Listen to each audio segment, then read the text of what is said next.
Fala galera do Radioposto, sejam mais uma vez todos muito bem-vindos. Provavelmente se você é R1 ou R2 você já teve contato, pelo menos incipiente, com tomografia de tórax. Se você está começando agora e ainda não lauda tomografia, provavelmente você já ouviu falar de uma queixa clínica comum, que é a disfagia. Se você é R3, já está colocando aí a sua faixa roxa, faixa marrom na cintura, provavelmente já laudou várias tomografias de tórax. No vídeo de hoje a gente vai discutir um caso de uma paciente que a principal queixa dela é disfagia. E em cima disso a gente vai abrir um pouco o seu raciocínio para você poder organizar de uma forma melhor os seus pensamentos quando você estiver avaliando um paciente com disfagia. Se você está chegando agora e ainda não me conhece, eu sou Rodrigo Flamini, médico radiologista, editor-chefe do Radioposts, e aqui nesse canal eu compartilho conteúdo simples, prático, com o objetivo de trazer informações relevantes para você aplicar no seu dia a dia e se você tiver interesse em passar na prova de título de especialista, para você aprender a colocar o X no lugar certo e colar o seu título na parede. Vamos dar uma olhadinha no caso.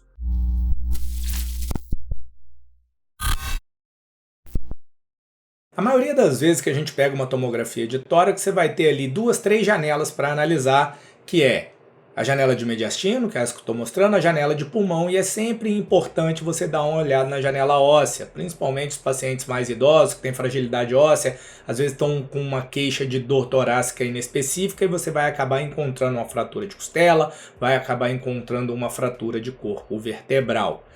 No vídeo de hoje a gente vai se ater aos achados mais pertinentes no conjunto de disfagia, no bloco de disfagia. Então aqui olhando a janela de mediastino, o que a gente vê de imediato que já chama a atenção é que a gente tem essa estrutura localizada no mediastino posterior que está fazendo um nível, né? Então tem o gás deslocado anteriormente, que nesse caso acaba sendo superior, né? Lembrando que o paciente faz o exame deitado, então a mesa está aqui atrás e a parte anterior do tórax está aqui na frente. Então o gás sobe. Então eu estou olhando o nível, diferente do raio-x, onde o gás, abre aspas, sobe para cima, né? Aqui na tomografia o gás sobe para frente do corpo do paciente, tá? Fecha aspas aí para não rirem do meu sobe para cima. Então, identificou isso aqui. A primeira coisa que você tem que fazer é tentar localizar isso aqui. Você já identificou o achado. Então, ó, ele é alongado, está no mediastino posterior, tem líquido, tem gás, ele desvia um pouco para a direita, mantém contato aqui ó, com o átrio direito, e quando eu chego no abdômen, ele se junta com quem? Ele se junta com o estômago. Então ficou fácil, né? Aprendizado. 1. Encontrou uma alteração, primeira coisa que você vai fazer é localizá-la. Se você localizar de forma adequada, provavelmente você vai acertar ou restringir de forma muito adequada o seu diagnóstico. Então aqui você tem um esôfago bastante dilatado. Por que eu digo bastante? Porque ele pegou lá o terço distal, o terço médio e veio aqui ó, praticamente no esôfago cervical. Então toda a extensão do esôfago está distendida. E aí eu tenho resíduos, né? O paciente bebe água, o paciente come e isso não está passando aqui embaixo, tá? Primeira coisa que você tem que pensar agora que você já localizou a alteração e já caracterizou, topografou e caracterizou, então eu tenho um esôfago difusamente dilatado. Você tem que pensar nas causas de dilatação esofágica. Vamos dar uma organizada nisso aqui. Quando a gente encontra um esôfago dilatado, a gente tem que acender algumas luzes para a gente pensar e estreitar o nosso diagnóstico diferencial. Muitas vezes são informações que você vai poder extrair da própria tomografia de tórax. Outras vezes você vai precisar de outros exames para ajudar a fazer esse diagnóstico, tá? Então aqui a gente tem um cenário de acalásia-like, coisas que podem parecer com acalásia ou justificar um padrão de imagem semelhante. O que você pode procurar na sua imagem? Sinais de malignidade, tumores. Qual é o tumor mais comum daquela região ali? adenocarcinoma gástrico, né, da transição gastroesofagiana. Por que eu estou falando da junção gastroesofagiana? Porque ele está dilatado desde lá de baixo. Ali você pode ter SEC e pode ter adenocarcinoma. Tá? Lembrando que com o refluxo, com o esôfago de Barrett, cada vez mais comum que a gente encontre adenocarcinomas dessa região. Se você for para a literatura, você vai encontrar a possibilidade também de linfoma ali, particularmente a gente está saindo de um diagnóstico bem corriqueiro, neoplasia de esôfago, para um linfoma de esôfago. Isso aqui é para ampliar a sua discussão. Se for guardar uma coisa daqui, você vai pensar em tumor de esôfago distal, mais comum, adenocarcinoma e SEC. Linfoma é uma apresentação incomum / rara, beleza? Agora, você pode ter dilatação do esôfago por causa de quê? Envolvimento neurológico, seja ele central ou periférico. Tá? Então você precisa lembrar ali que fibras que vêm inervar tanto a parte sensitiva quanto motora do esôfago, elas também são provenientes do nervo vago. O nervo vago tem uma origem no sistema nervoso central, naturalmente, é o 10º par. Ele vai descer e vai chegar lá no mediastino. Né? Então ele vai inervar uma parte da orofaringe, vai inervar uma parte da orofaringe e das vias aéreas superiores, mas notadamente vai ter uma ação também no esôfago. Então você precisa lembrar do envolvimento do nervo vago e você precisa lembrar que o nervo vago também está presente no tórax. Então o tórax não é só pulmão, vaso e linfonodo. Tem nervo também. Isso é importante você ter isso em mente, porque isso amplia e melhora a sua capacidade de fazer os diagnósticos diferenciais. Você pode encontrar estenoses, e aí estenose de causas distintas, né? O paciente às vezes tem muito refluxo, né? Então o paciente começa a fazer estenose do esôfago distal, às vezes o paciente fez ingestão de tomou soda cáustica, por exemplo, e isso vai gerar um processo inflamatório crônico ali, e isso pode estenosar o esôfago distal. Então você precisa procurar por esse tipo de informação para ajudar a estreitar o seu diagnóstico. E esclerodermia, né? Esclerodermia é uma doença autoimune que vai fazer com que o esôfago altere a sua capacidade de contração, né? Isso causa dilatação. Se você está acostumado a laudar, por exemplo, tomo de tórax para pacientes com alterações intersticiais, muitas vezes esses pacientes eles são originários lá da reumatologia, né? Esses pacientes podem ter alterações como pneumonia intersticial não específica, por exemplo, e você precisa lembrar de olhar para o esôfago, porque muitas vezes pacientes com esclerodermia vão cursar com dilatação do esôfago. Agora que a gente já juntou 4 pontos, que é tumor de esôfago distal, alterações neurológicas centrais ou periféricas, estenose causada ou por refluxo ou pela ingesta de alguma coisa e esclerodermia, vamos voltar lá e olhar a imagem, ver se a gente consegue extrair mais alguma informação de lá. Muito bem, agora que a gente já está com as 4 causas tranquilamente na nossa cabeça, vamos dar uma olhada nisso aqui. Ó.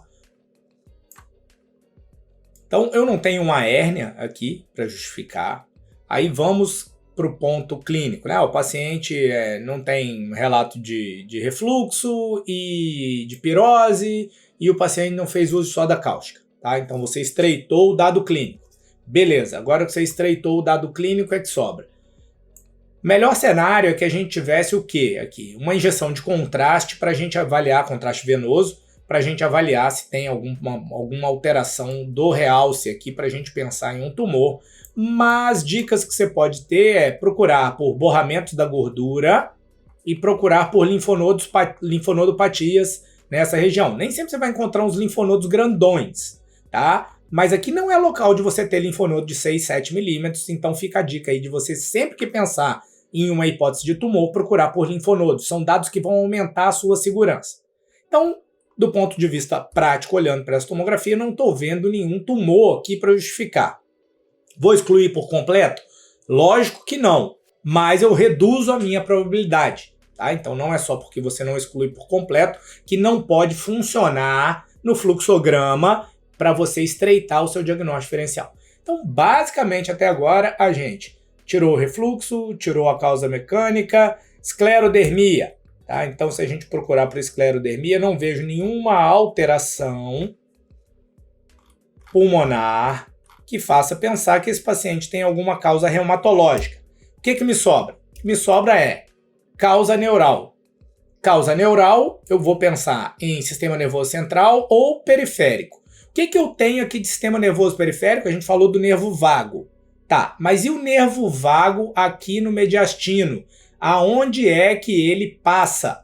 Vamos dar uma olhadinha e a gente volta para cá de novo. Pronto, aqui fica uma dica importante, aqui ó, todos os créditos para o Imaios. Se você ainda não assinou o Imaios, né, não tem um conflito de interesse, até queria ter, né, porque é um negócio tão bom, os caras podiam patrocinar o Radioposto para fazer propaganda deles. Se você não conhece o site, vale a pena checar. Os caras têm anatomia de tudo que você imaginar, com metodologia de quiz, com ilustrações, então te ajuda muito com anatomia. E eu volto aqui, um dos pilares para você ser um bom radiologista é você dominar a anatomia de forma feroz. Você tem que saber muito de anatomia. Tinha até um staff muito bom, por sinal, que hoje é meu sócio.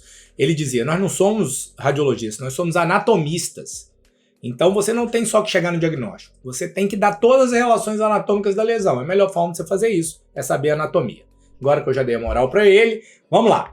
Quando a gente olha para a parte superior do mediastino, o que a gente tem aqui? Nervo vago, que é o 10º par, bilateralmente. Aqui do lado esquerdo, aonde é que ele passa? Ó, nervo vago, 10º par, localizado entre... Que vaso é esse aqui? Carótida comum. E aqui, ó, carótida comum. E aqui subclave esquerda. Então ele passa aqui neste intervalo, junto com o nervo frênico, que é pertinho do nervo frênico. E do lado de cá, ele passa grudadinho na carótida comum. Vamos voltar para lá e dar uma olhada. Pronto.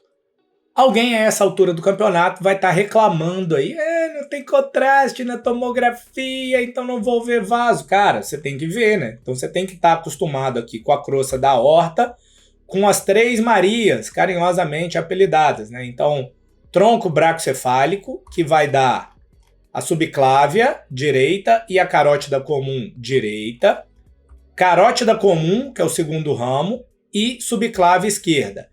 À medida que eu sigo esses 2 vasos pro lado de cá, olha o que vai acontecer. A subclave está vindo para cá, a carótida está vindo aqui.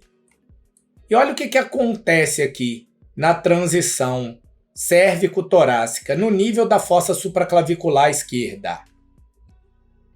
Olha para o lado de cá e olha para o lado de cá. Outro aprendizado do exame. Não começa olhando seu exame de dentro do tórax, não. Começa olhando sua tomografia de tórax do último corte, que está aqui, ó, na tireoide. Então, você tem o lobo esquerdo da tireoide, o lobo direito da tireoide. Do lado do lobo esquerdo, você tem uma estrutura, você tem alguma coisa com densidade de partes moles que infiltra aqui, ó, a região entre a carótida comum e a subclávia esquerda, na fossa supraclavicular. Olha que interessante. Como é que eu sei que tem alguma coisa aqui, embora esteja mal definido? Olha o outro lado. Como você vê a gordura muito bem definida e do lado de cá tá tudo cinza.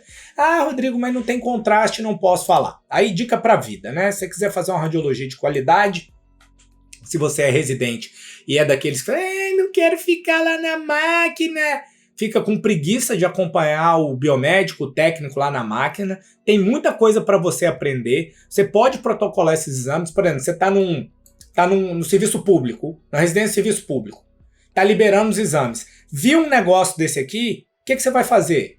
Pega o doente pela mão, atravessa o corredor, bota ele no ultrassom e complementa.